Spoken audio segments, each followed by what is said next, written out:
We stayed in a very touristy area in Seoul, which was convenient for getting around and just being able to go out and wander. It made things easy. Easy was something that came up a lot in Korea. We were taking a break from touring in Japan and spent 9 or 10 days in Korea in the middle of experiencing Japan. So comparing them was inevitable. But it was also a point of emphasis. We were curious how they compared. To an outsider, it's easy to link Japan and Korea as similar. And while I'd like to tell you that's completely wrong and you're a fool and a racist for even suggesting such a thing, and then they couldn't be more different, well, that's not entirely true either. They are quite different. And our experiences visiting as outsiders were very different. But there are things that make them more similar to each other than, say, maybe Thailand or Indonesia or even Vietnam or some of the other Asian nations. They share some common experiences in history and cultures. Buddhism, for one. A complicated relationship with China, for another. Living on the bleeding edge of innovation. Technologically advanced, industrious, highly educated populations. Traditional values in conflict with modernity. Nations who rebuilt themselves impressively after the devastation of war. But even in each of those things, that on the surface appear similar, you can see how different they are. Each of them are different experiences in Korea and Japan. On bridges and things all over the world, you see people putting these locks to save memories. I'd never seen more than I did on Seoul Tower. I'd mentioned technology and modernity earlier. The Koreans are obsessed with it, even more than the Japanese. Everyone wants the new. This area, Bukchon Village, is a traditional homes area of Seoul, and these houses were not popular. Nobody wanted them until very recently. They've discovered that living in a traditional Korean house could be very fashionable. And they're renovating them now, but that's a very new phenomenon. These places went neglected for decades. And I'm glad to see they're now fashionable. I said earlier that things were relatively easy as an outsider in Korea compared to Japan. There are a lot of reasons for that. Koreans speak good English. Koreans are more open to and experienced with foreigners. They're more open in general. They're easier to relate to. Part of the reason for that, as I said, they speak English and are more in tune with the West. That's not to say they're Western, but they're just more amenable to it. They're not so closed like the Japanese. They could be.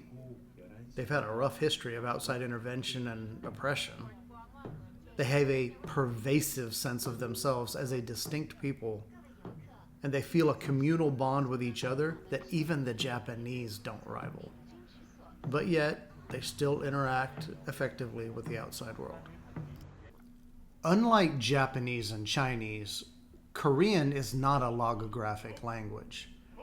Their writing is a phonetic alphabet, not pictographs. They were using Chinese characters until the 1440s when Sejong the Great introduced Hangul, their alphabet. It was a stroke of brilliance.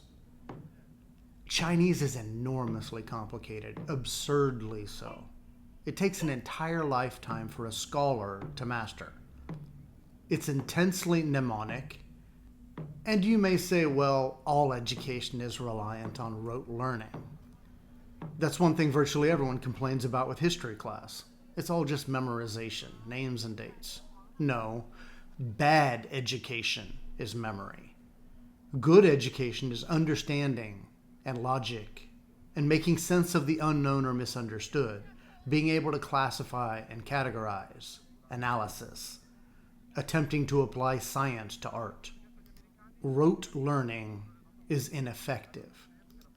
So when Sejong the Great decided that this written language that they were using just wasn't good and that they could do better, it was an impressive thing. He's credited with all of it, but in reality, I'm sure he had help. He introduced an alphabet with just 24 characters, 14 consonants and 10 vowels. It's very modern and very efficient. Korea today has a highly educated population, and Hangul obviously helped. But there were a couple other factors that laid the groundwork for that, which I learned about in a book Dahlia gave me before the trip. Daniel Tudor's Korea, the Impossible Country. It does a really good job not just of laying out a timeline for Korean history, but explaining the zeitgeist that made certain eras of its transformation impossibly remarkable. Thus the name. We were very fortunate in that our trip lined up not just with cherry blossom season, but also in Japan and Korea, the lead up to Buddha's birthday. So all of the temples were decorated with these lanterns and people's prayers, and it makes what are really beautiful temples even more special when you get to go at this time and see all the extra color. At the end of the Korean War in 1953, Korea was absolutely devastated in every sense. GDP was $100 per person. Think about that. That's nothing. No economy. Abject poverty. And they had virtually no way out of it. They didn't get a Marshall Plan. The war wasn't really over. Their neighbors were still hostile, and they had virtually no natural resources. The only thing they had was an intelligent, educatable, hardworking population. So the powerful modern South Korea we see today wasn't even a glint in anybody's eye when they emerged from the Korean War. And they didn't follow a traditional path to get here either.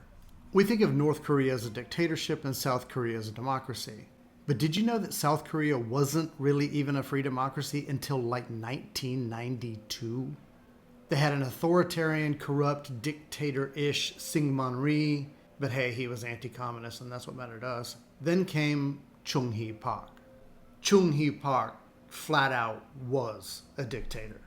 But he was also the guy who turned South Korea from an agrarian, nothing economy into an industrialized, exporting powerhouse. And he did it by recognizing what he had to work with, an intelligent population. They focused heavily on education and vocational training, and on building infrastructure and manufacturing bases. And it worked. They went from one of the poorest countries in the world to an economic force. But he was also a dictator. And he didn't have much respect for dissent or human rights. He's a controversial figure in Korea even today. He's recognized for being the man who turned South Korea into what it is, but they also don't gloss over his other legacy of abuse and heavy-handedness. Anyway, the point of all that is that global powerhouse South Korea has only been a functioning democracy since Smells Like Teen Spirit and Baby Got Back. Hey, stop that. I hear you out there. Those are both good songs. And I could have gone with Billy Ray Cyrus or Right Said Fred, so just mind your P's and Q's.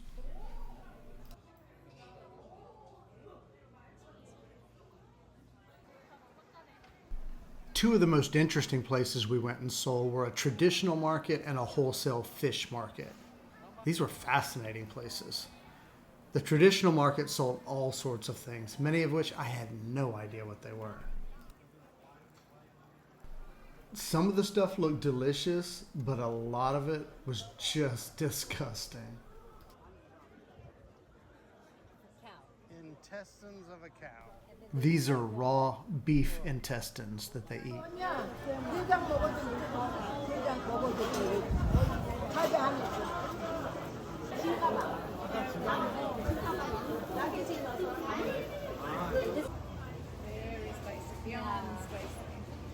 So the roughly A lot of the things were just indistinguishable. And most of the things you could tell what they were, you wish you hadn't. A lot of the stalls had pictures of famous people like Gordon Ramsay or Brie Larson, or people who had come through there and eaten and uploaded their pictures. And they had done a Netflix show and we saw some of those ladies. This lady is real famous apparently. The fish market was just a whole different world. Most of the stuff was actually still alive. It was a wholesale fish market. And restaurants come to buy their food here, and people come to buy food and then have it cooked.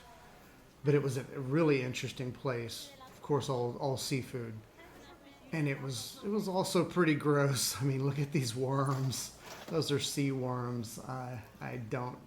Apparently, they eat these. I don't know, but a lot of it was gross. Some of it was really cool, but it was all fascinating. Our guide really kind of freaked out, starstruck, when she saw this lady here. Apparently, she's really famous there. They did a show about her and followed her around, what her life was like and how hard she worked and how young she was to be, in the position she was. But apparently, she's kind of a rock star to people, and they really look up to her, and she's really famous. So our guide was really excited to see her. She was very humble and very cool. The fish market was down below, and then up above, upstairs, there were like 50 restaurants. And some people come there and go through the fish market and buy things in the fish market, and then you take it upstairs and they cook it for you right there. That's what these people here are doing. They're at this stall and they're selecting items that they're going to take upstairs, and they're going to cook them on site for you. And of course, they just charge you for the cooking. They don't charge you for the items. You buy the items downstairs. And that's what they're doing here. They've selected a bunch of things, and they're going to go up to one of the restaurants that they've got picked out, and then they'll have their meal there and they'll cook everything. Doesn't get much more fresh than that. And here's a sign from one of the places explaining kind of how it works. Dahlia's friend arranged a very traditional Korean meal for us. And anybody who knows me knows I don't eat seafood, and I don't eat anything that's raw. And most of this stuff was seafood and raw. So it was quite an experience, but it was fine. Everything was fine. There was no big deal. I managed, and Nate doesn't eat sushi either. So it was quite an experience for both of us, but I'm glad we actually did it, but I don't think I'll be doing it again, though. We also took a day trip to the DMZ, and I'm a history buff, but I have to tell you, it was really underwhelming. We could see into North Korea. There's a South Korean flag. That's a South Korean village in the DMZ. And then off to the left, you can see the North Korean flag. That's North Korea and a little North Korean village. And basically all you could do was look in, and that was about it.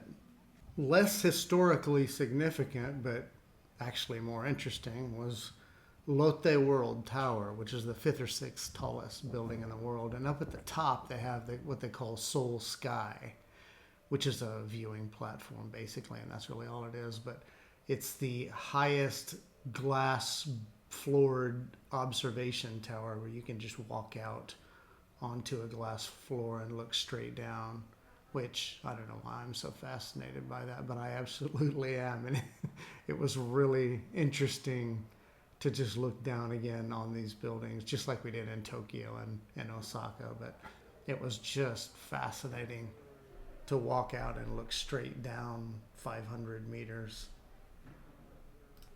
From Seoul, we would get on the KTX and go down to Busan to see Busan and Gyeongju.